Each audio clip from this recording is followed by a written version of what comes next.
Hello friends, welcome to Anitha tasty corner Tamil. இன்னைக்கு ரொம்ப சிம்பிளான சாம்பார் ரெசிபி எப்படி செய்யறதுன்னு பார்க்கலாம். சிம்பிளா இருந்தாலும் டேஸ்ட் ரொம்பவே சூப்பரா இருக்கும்.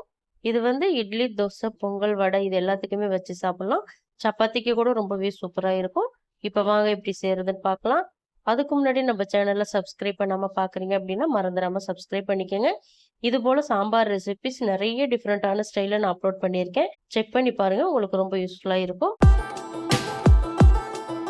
இங்க சாம்பார் வைக்கிறதுக்கு ஒரு பாத்திரத்தை ஹீட் பண்ணியிருக்கேன்.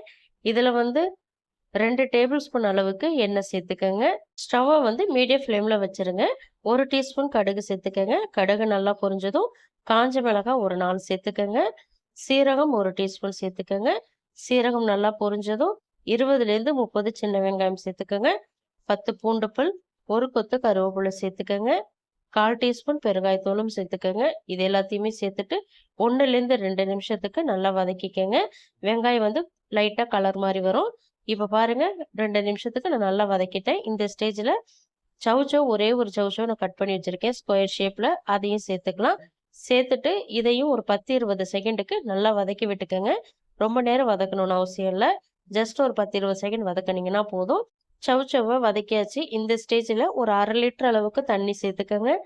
காய் வேகறதுக்கு தகுந்த மாதிரி உப்பு சேர்த்துக்கங்க. உப்பு கொஞ்சமாவே சேர்த்துக்கங்க. தேவைப்பட்டா அப்புறம் சேர்த்துக்கலாம். சேர்த்துட்டு இதை நல்லா கலந்து விட்டுட்டு ஒரு 5 நிமிஷத்துக்கு நல்லா கொதிக்க வைங்க. இப்ப பாத்தீங்கன்னா காய் 5 நிமிஷத்துக்கு நல்லா கொதிஞ்சிட்டு இருக்கு. இந்த ஸ்டேஜில் கரைச்சி வச்சிருக்கிற புளி 1 டேபிள் ஸ்பூன் அளவுக்கு சேர்த்துக்கங்க. ரொம்ப அதிகமாக சேர்க்கக்கூடாது, லைட்டாக தான் சேர்க்கணும். ஒரே ஒரு பெரிய சைஸ் தக்காளி கட் பண்ணி வச்சிருக்கேன், அதையும் சேர்த்துக்கலாம். சாம்பார் தூள் 2 டேபிள் ஸ்பூன் சேர்த்துக்கங்க. இது ரொம்ப முக்கியமான பொருள் தேங்காய். தேங்காய் 1/4 மூடி எடுத்து நல்லா ஸ்மூத்தா அரைச்சி எடுத்து வச்சிருக்கேன். திரியெல்லாம் அரைக்கக்கூடாது. நல்லா எந்த அளவுக்கு நைஸா அரைக்க முடியுமோ அந்த அளவுக்கு அரைச்சி சேர்த்துக்கங்க. இல்லை அப்படின்னா தேங்காய் பால் சேர்த்துக்கலாம், உங்களுடைய விருப்பம் தான். தேங்காய் பால் சேர்த்தீங்கன்னா சாம்பார் இன்னுமே சூப்பரா இருக்கும். 1/2 டீஸ்பூன் மஞ்சள் தூள் சேர்த்துட்டு இதை இப்ப நல்லா கலந்து விட்டுக்கங்க. கலந்து விட்டுட்டு ஒரு 5 நிமிஷத்துக்கு நல்லா ஹை ஃப்ளேம்ல வச்சு கொதிக்க வைங்க. இந்த மசாலோட பச்சை வாசனையெல்லாம் போகட்டும். இப்ப பாத்தீங்கன்னா 5 நிமிஷத்துக்கு நல்லா கொதிஞ்சிருச்சு. இதை இப்ப நல்லா மறுபடியும் கலந்து விட்டுக்கலாம். நீங்க சாம்பார் பொடி ரொம்ப அதிகமா சேர்க்க தேவையில்ல. அதே போல வேற எந்த மசாலாவும் சேர்க்க தேவையில்ல. மிளகாத்தூள், மல்லித்தூள் அது மாதிரி எதுவும் சேர்க்க தேவையில்ல. 2 டேபிள் ஸ்பூன் சாம்பார் தூள் சேர்த்தீங்கன்னா மட்டுமே போதும். நீங்க பாத்தீங்கன்னா 150 கிராம் துவரம் பருப்பு எடுத்து வேக வச்சு மசிச்சு வச்சிருக்கேன். அது இதுல சேர்த்துக்கலாம். துவரம் பருப்பு மட்டும்தான் சேர்த்திருக்கேன், பாசி பருப்புலாம் சேர்க்கல. இதை சேர்த்துட்டு இதை நல்லா கலந்து விட்டுக்கோங்க. இதுக்கப்புறம் தண்ணி எதுவுமே சேர்க்க தேவையில்லை. இதுக்கு மேல தண்ணி சேர்த்தீங்கன்னா சாம்பார் ரொம்ப தண்ணி ஆயிடும். இப்போ இது நல்லா கலந்து விட்டுக்கங்க. கலந்து விட்டுட்டு இந்த ஸ்டேஜ்ல புளிப்பு, உப்பு இதெல்லாம் கரெக்டா இருக்கான்னு பாத்துக்கோங்க. ஒருவேளை உப்பு இல்லைன்னா இந்த ஸ்டேஜ்ல உப்பு சேர்த்துக்கோங்க. புளி ஜாஸ்தி ஆயிடுச்சு அப்படின்னா கொஞ்சமா வெல்லம் சேர்த்துக்கோங்க. வெல்லமும் வீட்டில் இல்லை அப்படின்னா நீங்கள் சுகர் 1 டீஸ்பூன் அளவுக்கு சேர்த்துக்கோங்க. புளி நல்லா பேலன்ஸ் பண்ணி கொடுக்கும், புளிப்பு சுவை இருக்காது. இப்போ இது ஒரு மூடி போட்டு 10 நிமிஷத்துக்கு ஹை ஃப்ளேமில் வச்சு குக் பண்ணிக்கோங்க. இப்போ பார்த்தீங்கன்னா 10 நிமிஷத்துக்கு நல்லாவே நான் குக் பண்ணிட்டேன். காய் எல்லாமே 100% பர்ஃபெக்டாக குக் ஆகி வந்துருச்சு. இந்த ஸ்டேஜில் இதை நல்லா கலந்து விட்டுக்கோங்க. நீங்கள் இதே மெத்தடில் சொரக்காய் வச்சு செய்யலாம், ரொம்ப சூப்பராக இருக்கும். அதே போல உருளைக்கிழங்கு மட்டும் வச்சு கூட இந்த ஸ்டைல்ல நீங்க சாம்பார் பண்ணலாம். அதுவும் ரொம்பவே சூப்பரா இருக்கும்.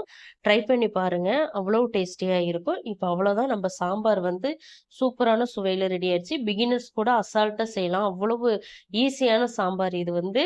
நிச்சயமா உங்க வீட்ல நீங்க ட்ரை பண்ணி பாருங்க. ட்ரை பண்ணி பார்த்துட்டு உங்க ஃபீட்பேக் எனக்கு சொல்லுங்க. இந்த ஸ்டேஜ்ல நம்ம கட் பண்ணி வச்சிருக்கிற பச்சை மிளகாய் 2 பச்சை மிளகாய் சேர்த்துக்கலாம். கட் பண்ணி வச்சிருக்கிற கொத்தமல்லி இலை இதுல கொஞ்சமா சேர்த்துக்கங்க. சேர்த்து விட்டுட்டு கலந்து விட்டுக்கங்க. டேஸ்ட் அவ்வளவு சூப்பரா இருக்கும் இந்த சாம்பார். இதை நல்லா கலந்து விட்டதுக்கு அப்புறம் மூடி போட்டு ஒரு 2லேருந்து 3 நிமிஷத்துக்கு ஸ்டவ் ஆஃப் பண்ணிட்டு அப்படியே வச்சிருங்க. எதுவுமே பண்ண வேணாம், குக் பண்ண வேணாம். 2-3 நிமிஷத்துக்கு அப்படியே ஸ்டவ் ஆஃப் பண்ணிட்டு வச்சுட்டு அதுக்கப்புறம் ஓப்பன் பண்ணி நீங்க கலந்து விட்டு பரிமாறலாம். டேஸ்ட் ரொம்ப அட்டகாசமா இருக்கும். ரைஸுக்கெல்லாம் அப்படியே ஊற்றி சாப்பிட்டீங்க அப்படின்னா சாப்பிட்டுக்கிட்டே இருக்கலாம், அவ்வளோ டேஸ்டியா இருக்கும். அதே போலதான் இட்லி தோசைக்கும் ரொம்ப பர்ஃபெக்டான காம்பினேஷன் இது. இந்த சாம்பார் பிடிச்சிருக்கும் நம்புறேன். பிடிச்சிருந்தா லைக் பண்ணுங்க, ஷேர் பண்ணுங்க. மறந்துடாம அனிதா டேஸ்டி கார்னர் தமிழ் சேனலை சப்ஸ்கிரைப் பண்ணிக்கங்க. தேங்க்ஸ் ஃபார் வாட்சிங் ஃப்ரெண்ட்ஸ். நாளைக்கு இன்னொரு வீடியோல சந்திக்கலாம்.